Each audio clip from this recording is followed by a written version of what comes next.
प्राचीन काल की बात है। एक नगर में एक साहूकार और उसकी पत्नी रहा करते थे। धन धान्य की उनके पास कोई कमी नहीं थी, परंतु वे दोनों धर्म, पुण्य और ईश्वर भक्ति से दूर रहते थे। इसी कारण उन्हें संतान सुख की प्राप्ति नहीं हो रही थी। एक दिन साहूकारनी अपनी पड़ोसन के घर गई। उस दिन सकट चौथ का पावन व्रत था। पड़ोसन श्रद्धा पूर्वक चौथ माता और श्री गणेश भगवान की पूजा कर रही थी और व्रत की पवित्र कथा सुना रही थी। यह देखकर साहूकारनी ने पूछा, बहन, तुम क्या कर रही हो? पड़ोसन बोली, आज सकट चौथ का व्रत है। इस व्रत को करने से अन्न, धन, सुहाग और पुत्र की प्राप्ति होती है। यह सुनकर साहूकारनी के मन में आशा जागी। उसने कहा, यदि मेरे गर्भ ठहर जाए तो मैं 1.25 सेर तिलकुट चढ़ाकर सकट चौथ का व्रत करूंगी।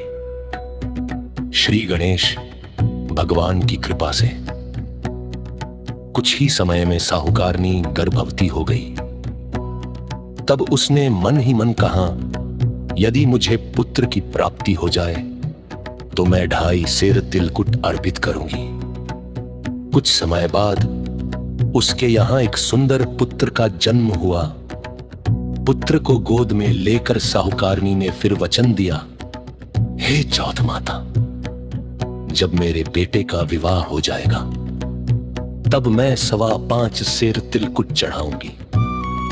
समय बीतता गया, पुत्र बड़ा हुआ और एक दिन उसका विवाह भी तय हो गया।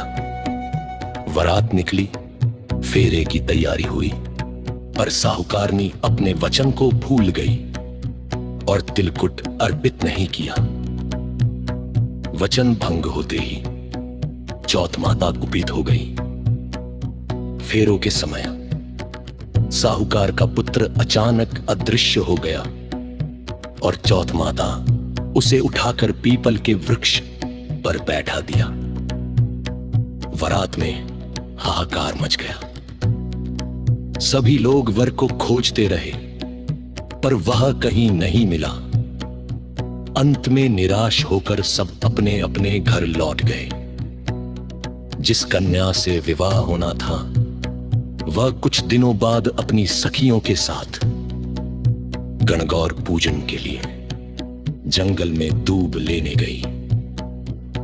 तभी पीपल के वृक्ष से आवाज आई, ओ मेरी अर्धबाई। ये सुनकर वह कन्या घबरा गई। घर लौटने के बाद वह दिन ब दिन सूखने और दुर्बल होने लगी। जब उसकी मां ने कारण पूछा तो कन्या ने सारी बात बता दी। मां जंगल पहुंची, पीपल के वृक्ष के पास जाकर देखा तो वह कोई और नहीं, उसी का जमाई था। जमाई ने कहा, मेरी मां ने सकट चौथ पर तिलकुट का वचन दिया था, पर उसे पूरा नहीं किया। इसी कारण चौथ माता ने मुझे यहां बैठा दिया। यह सुनकर कन्या की मां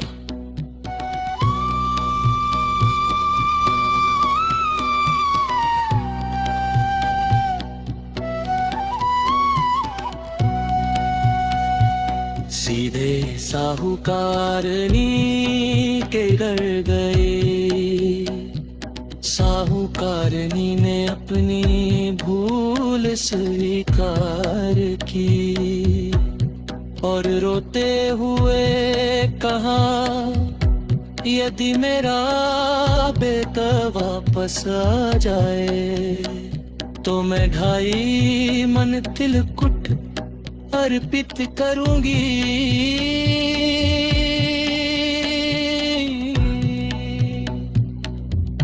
उसकी सच्ची पश्चाताप भरी प्रार्थना सुनकर श्री गणेश भगवान और चौथ माता प्रसन्न हो गई। पल भर में साहूकार का पुत्र फिर से फेरों में आकर बैठ गया। धूमधाम से विवाह संपन्न हुआ। बहू बेदा घर आए। तब साहूकारनी ने अपने वचन अनुसार 2.5 मन तिलकुट चढ़ाया और आजीवन सकट चौथ का व्रत करने का संकल्प लिया। तभी से पूरे नगर में सकट चौथ का व्रत श्रद्धा और तिलकुट के साथ किया जाने लगा। हे सकट चौथ माता, जिस प्रकार आपने साहूकारनी को पुत्र और बहू का सुख दिया, उसी प्रकार हम सभी पर अपनी कृपा बनाए रखना। इस कथा को सुनने और सुनाने वालों का कल्याण करना। बोलो सकट चौथ माता की जय। श्री गणेश भगवान की जय।